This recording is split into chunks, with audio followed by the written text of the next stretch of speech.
Ladies and gentleman, आज की ये वीडियो हमारी मेरिट्स और डीमेरिट्स के ऊपर है। 20 ऐसे डीमेरिट्स जो कि आप लोग अपने इनिशियल में भी नहीं बताएंगे और अपने आईसीएसबी में भी नहीं बताएंगे।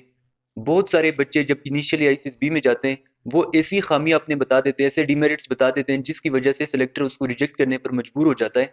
तो ये डीमेरिट्स आपने कभी भी नहीं बताने। बहुत से बच्चों को पता ही नहीं होता कि हम अगर आर्मी में जा रहे हैं तो कौन से डीमेरिट हम नहीं बता सकते। देखिए, आप जिस भी इदारे में जा रहे हैं उस इदारे के कुछ रिक्वायरमेंट्स होते हैं जिसके अगेंस्ट आपने नहीं जाना।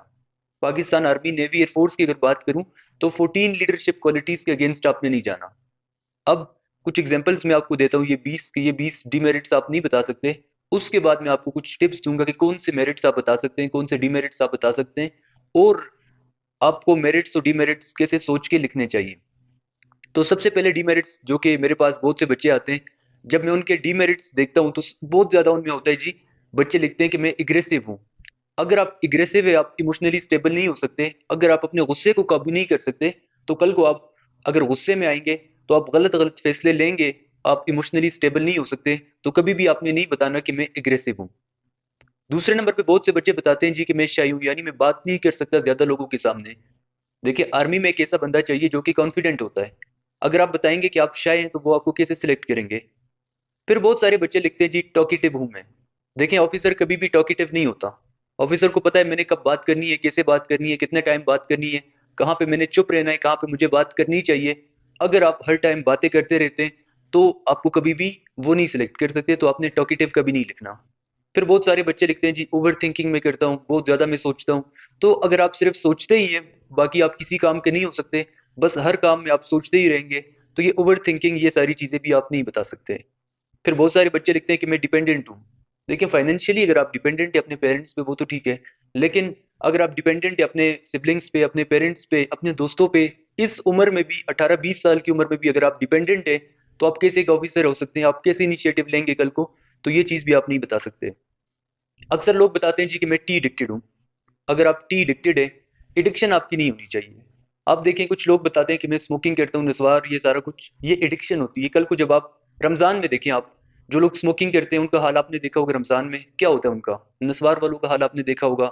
चाय के भी जो एडिक्टेड होते हैं, अगर उनको चाय नहीं मिलती तो उनके सर में दर्द हो जाता है। अगर कल को ट्रेनिंग में आपको चाय नहीं मिलेगी तो आप क्या करेंगे। तो ये एडिक्शन नहीं होनी चाहिए आपकी इस चीज में। इसके बाद बहुत से बच्चे बताते हैं जी कि मैं इररिस्पॉन्सिबल हूँ। देखिए, उनको एक ऐसा बंदा चाहिए जो जिम्मेदार होता है। 14 लीडरशिप क्वालिटी में क्वालिटी है रिस्पॉन्सिबिलिटी। अगर आप खुद से बताते हैं कि मैं इररिस्पॉन्सिबल हूँ, जो कि वो देखना चाहते हैं कि एक ऐसा बंदा है जो कि जिम्मेदार हो, आप बताते हैं नहीं जी मैं जिम्मेदार नहीं हूँ, कैसे वो आपको रखेंगे। तो इररिस्पॉन्सिबिलिटी का इररिस्पॉन्सिबल भी आपने नहीं बताना। फिर अक्सर लोग बताते हैं मुझे टेम्पर इशू है, तो ये सारी चीजें, ये भी टेम्पर इशू का भी आप नहीं बता सकते। कुछ लोग बताते हैं कि मैं स्टबन हूँ, यानी मैं जिद्दी हूँ। मैं अपने बात पे जब एक बात कह देता हूँ उसके खिलाफ फिर मैं नहीं जाता। अक्सर लोगों को लोग बताते हैं कि इंटरव्यू में अगर आपने एक बात कर ली उसके खिलाफ फिर आपने नहीं जाना। देखें, अगर आपको लगता है कि आप गलत हैं तो आप अपनी गलती को एक्सेप्ट करें। लीडर हमेशा वो होता है जो कि अपनी गलती को एक्सेप्ट करता है। तो अगर आपको लगता है कि आप गलत है जिस जगह पे, आप अपनी गलती को एक्सेप्ट करें। तो जिद्दी हर बात में आपने नहीं रहना, वहां पे भी ये आपने अपना डीमेरिट नहीं लिखना। फिर अक्सर लोग कहते हैं जी ईट फूड स्लोली, के मैं जो खाना खाता हूँ वो बहुत आराम आराम से खाता हूँ। तो एक ऑफिसर या एक सोल्जर कल को जब आप जाएंगे तो इतना भी आराम से ना खाएं आप, तो आगे आपको ट्रेनिंग में फिर मसला बनेगा। ये चीज भी आप नहीं बता सकते। 11 में बहुत से लोग बताते हैं जी कि स्पीक फास्ट, कि मैं बहुत ज्यादा तेज बोलता हूँ। आईसीएसबी में जीटीओ आपको ये नोट करता है कि ये बहुत ज्यादा तेज तो नहीं बोलता। अक्सर लोग बोलते हैं जिसकी वजह से उनको रिजेक्ट भी किया जाता है। तो ये भी आप नहीं बता सकते। अगर आप बहुत ज्यादा तेज तेज बोलते हैं तो अभी से इस चीज पे काबू रखें, और वहां पे ये ना बताएं कि ये मेरी खामी है कि मैं बहुत ज्यादा तेज तेज जल्दी जल्दी में बात करता हूँ। ऐसे भी नहीं कर सकते आप। फिर उसके बाद बहुत सारे बच्चे बताते हैं जी कि स्लीप टू मच, कि मैं बहुत ज्यादा सोता हूँ। तो ये भी नहीं बता सकते आप, हर टाइम सोना ये सारा कुछ नहीं बताएं। फिर इमोशनल का बहुत सारे बच्चे बताते हैं कि मैं इमोशनल हूँ। तो इमोशनली आपने स्टेबल रहना है, इमोशनल नहीं रहना आपने। इसके बाद लेक ऑफ फिजिकल फिटनेस, अक्सर लोग ये बताते हैं कि मैं कोई फिजिकल एक्टिविटी नहीं करता, बस मैं सारा दिन पबजी खेलता हूँ, सारा दिन वीडियो गेम्स खेलता हूँ, कोई भी मैं एक्स्ट्रा जो आउटडोर गेम्स है वो नहीं करता। फिजिकल फिटनेस ये भी नहीं होना चाहिए, ये भी आप ना बताएं, क्योंकि उनको एक ऐसा बंदा चाहिए जो कि फिजिकली फिट रहे। तो ये भी आप नहीं बता सकते। उसके बाद अक्सर लोग कहते हैं कि पुअर टाइम मैनेजमेंट, कि मैं टाइम को मैनेज नहीं कर सकता।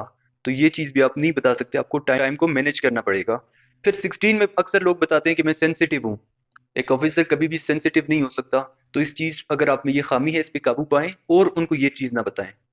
फिर लोग बताते हैं कि मैं इंट्रोवर्ट हूँ। उनको एक ऐसा बंदा चाहिए जो कि एक्सट्रोवर्ट होता है, इंट्रोवर्ट का आपने नहीं बताना। तो ये भी अक्सर लोग लिखते हैं।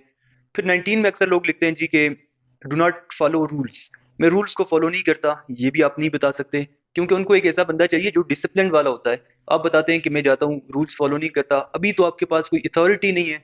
आप इस तरह से कल को आपके पास अगर ताकत आएगा, आप रूल्स को फॉलो नहीं करेंगे, तो कैसे आप एक अच्छे ऑफिसर बन सकते हैं? कभी भी आप नहीं बन सकते, ये चीज़ भी ना बताएं। फिर लोग बताते हैं कि मैं सेल्फिश हूँ, उनको एक ऐसा बंदा चाहिए जो कोऑपरेटिव होता है। आप खुद से बता देते हैं कि मैं सेल्फिश हूँ, ये चीज़ भी आप ना बताएं। फिर अक्सर लोग बताते हैं जी कि मैं झूठ बोलता हूँ, चोरी करता हूँ, चीटिंग करता हूँ, ये सारी चीज़ें नहीं बता सकते, क्योंकि उनको सबसे टॉप पे बंदा चाहिए इंटेग्रिटी वाला, किरदार वाला। लेकिन आप कहते हैं कि मैं झूठ बोलता हूँ, मैं चोरी करता हूँ, मैं ये सारी चीज़ें करता हूँ, तो ये ना बताएं। जो 20 डिमेरिट्स मैंने आपको बता दिए, ये आपने कभी नहीं बताने। इसके अलावा और भी है, लेकिन ये सबसे टॉप पे जो थे वो मैंने आपको बता दिए। अक्सर लोग ये लिखते हैं, तो ये आपने कभी नहीं लिखना है। जब भी आप मेरिट्स और डिमेरिट्स लिखेंगे, कोशिश करें कि दो आपके अगर मेरिट्स हैं तो दो ही डिमेरिट्स, चार मेरिट्स हैं तो चार ही डिमेरिट्स, ये आपने बराबर लिखना है। फिर अक्सर लोग खामियां ज्यादा बता देते हैं, खूबियां कम, या खूबियां ज्यादा बता देते हैं, खामियां कम। कुछ ऐसे लोग होते हैं जो कि 10 अपनी खूबियां बता देते हैं, कहते हैं मुझ में कोई भी डिमेरिट नहीं है। ऐसा भी आपने नहीं करना। ये आप कैसे लिख सकते हैं? आपने ऐसा करना है कि जगह पे बैठ जाना है जहाँ पे कोई शोर वगैरह ना हो। आपने सोचना है कि मुझ में क्या क्या खूबियां हैं, क्या क्या खामियां हैं। फिर आपने देखना है कि 14 लीडरशिप क्वालिटीज के अगेंस्ट तो मैं नहीं जा रहा हूँ। अगर जो आपको लगता है कि ये गलत है, उसको आपने काट देना है। फिर जहां से भी आप तैयारी कर रहे हैं, अपने इंस्ट्रक्टर को आपने चेक करवाना है कि ये मुझ में खूबियां हैं, ये मुझ में खामी है। वो आपको बता देगा कि इसको आप चेंज करें। उसके मुताबिक फिर आपने तैयारी करनी है इनिशियल की भी, उसके मुताबिक आपने तैयारी करनी है एसएसबी की भी, क्योंकि वही चीजें आपने अपने साइकोलॉजिकल टेस्ट में भी शो करने, जीटीओ के सामने भी, डिप्टी को भी वही चीजें आपने बतानी है। इनिशियल इंटरव्यू में भी उससे रिलेटेड सवाल पूछेंगे, तो आपने सवाल भी तैयार करने। अगर आपकी कोई खामी है तो वो क्यों है, उससे रिलेटेड आपसे सवाल पूछे जाएंगे। मेरिट से रिलेटेड भी सवाल पूछे जाएंगे। अगर मैं आपको अपने स्टूडेंट्स की बात करूं, तो पहले उनको लेक्चर मिलता है, मेरिट्स डिमेरिट्स का सब कुछ उनको लेक्चर मिलता है। तो मेरिट्स डिमेरिट्स का टॉपिक इसीलिए इसके बारे में बताता हूँ। तो लेक्चर के बाद वो सब कुछ बता देते हैं जी के। लेक्चर जब हो जाता है, वो सवाल भी पूछते हैं कि मैं ये लिख सकता हूँ या नहीं लिख सकता। कुछ सजेशन भी हम उनको दे देते हैं। फिर वो अपनी सोच के मुताबिक, अपने फैमिली बैकग्राउंड, अपनी पर्सनालिटी के मुताबिक लिख के चेक करवाते हैं। जो भी गलत होता है वो हम उनको बता देते हैं। उसके बाद दोबारा से लिख के भेज देते हैं। जब कंफर्म हो जाता है, वो ही फिर इनिशियल में भी लिखता है। उसी के मुताबिक आईसीएसबी के लिए भी वो तैयारी करता है। तो कोशिश करें कि अपने इंस्ट्रक्टर को आपने लाजमी चेक करवाने हैं। वो चीज़ें कभी भी आपने अपने मेरिट्स डीमेरिट्स में नहीं बताने, जो चीज़ें चेंजेबल नहीं है।